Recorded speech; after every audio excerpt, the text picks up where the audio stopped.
going on, Jerome's? So the NFL draft is rapidly approaching, and the Minnesota Vikings should and could be in the business of finding their quarterback of the future. And Kevin O'Connell, Kwesi adofo-mensah, been all involved in in this competitive rebuild. They need to find their guy. They need to find their quarterback of the future. They need to stabilize the quarterback position, keep Justin Jefferson in the great state of Minnesota, and everything else. Now, the Vikings, 2 off seasons ago, they patched things up. 1-year deal with JEROME, Ezekiel Cousins. Kirk was playing at an MVP adjacent level before he popped his Achilles this season. But the question is now, since Kirk is a true free agent, they can't franchise tag him. Will he be back or won't he? Or will they go fish and go search into the draft? Well, Alec, the Athletic, did up a piece, and there's some really great insight on the Vikings quarterback situation, specifically last year, because all of the rumors and conjecture was that the Vikings wanted to move up for Anthony Richardson. Now, that would have cost a pretty penny, but if the Vikings were motivated,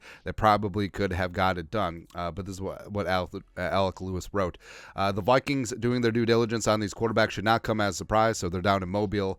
Take a look at Penix, take a look at Rattler, take a look at Bo Nix, also Pratt. The team studied the players at the position last spring, and in the lead up to the draft, adofo-mensah and company explored potential trade options in the event they need to act quickly on draft night. As long as the team's long-term future at the position is unsettled, the staff is likely to operate similarly. The key phase for the Vikings, buy-in. Taking a massive swing at a quarterback will require an organizational belief amongst all parties involved, ownership, the front office, and the coaching staff. The decision will also factor in the talent level of future quarterback classes. For example, the Vikings did not swing aggressively in 2023, knowing that this year's quarterback class contained options like Caleb Williams, Drake May, and others. So that's interesting. And the trope is every single draft class is like, hey, this class is good, but wait until next year's. And 2024 does have a chance to be the deepest quarterback class in NFL history. Like, we're talking about up there with 1983.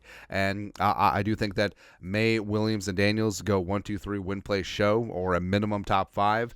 I think that Nix, McCarthy, Penix could sneak into the back end of the first round, certainly. And I think that Pratt and Rattler, given their Senior Bowl performances, especially Rattler this week, could solidify themselves as rounds 2 to 4 picks. I mean, there's going to be a lot of talent there, but it's really interesting saying that, hey, the Vikings, I mean, they're going to be searching as long as they don't have the guy of the future, and they're kicking the can with Kirk Cousins at the moment in time. But it's interesting to say that they basically just grooved last year because they're looking forward to 2024, and also they had Kirk Cousins in the building last season. And I mean, the 2023 class, I mean, in hindsight, Carolina trading up heaven and earth for Bryce Young, I don't know, man. But C.J. Stroud is going to be a stud. Richardson, when healthy, is going to be a stud. And what's most interesting is that the Vikings had an opportunity to draft Will Levis in the first round. Like, he fell out of the top 10. He fell out of the first round before eventually ending up with Tennessee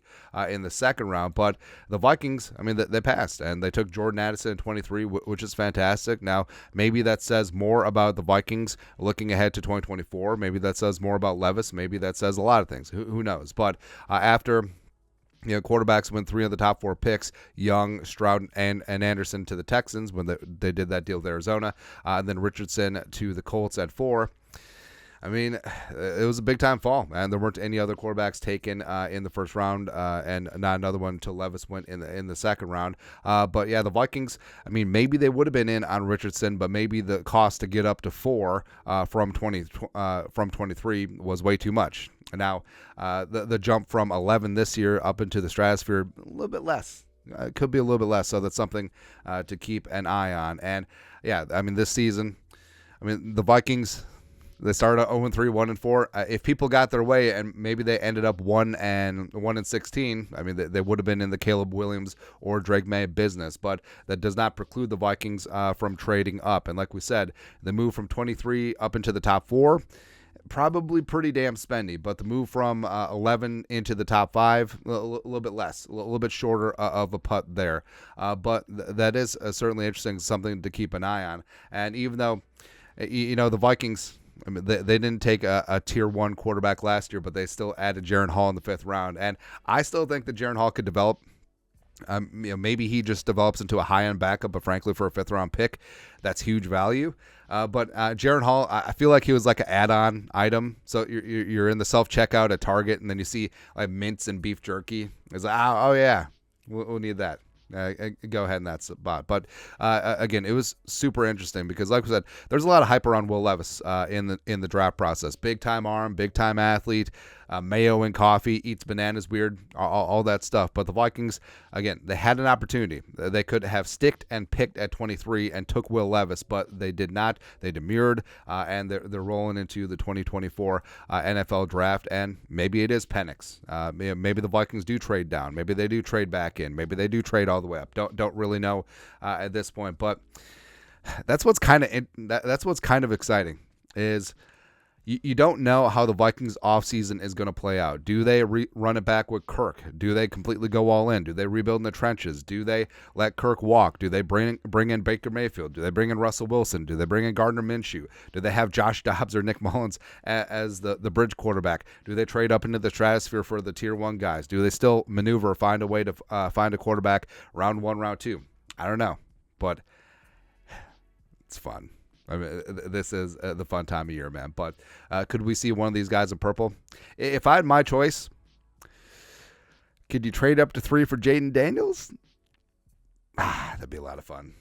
That'd be a lot of fun, man. But your thoughts are thoughts. Reportedly, per Alec, the Athletic, the Vikings passed on quarterbacks in 2023 with eyes towards the 2024 class. Let us know your thoughts and our thoughts in the comment section below. Subscribe for daily Vikings takes. Want to support the work? Put a little something in the Venmo. But till next time, Skull Production Value.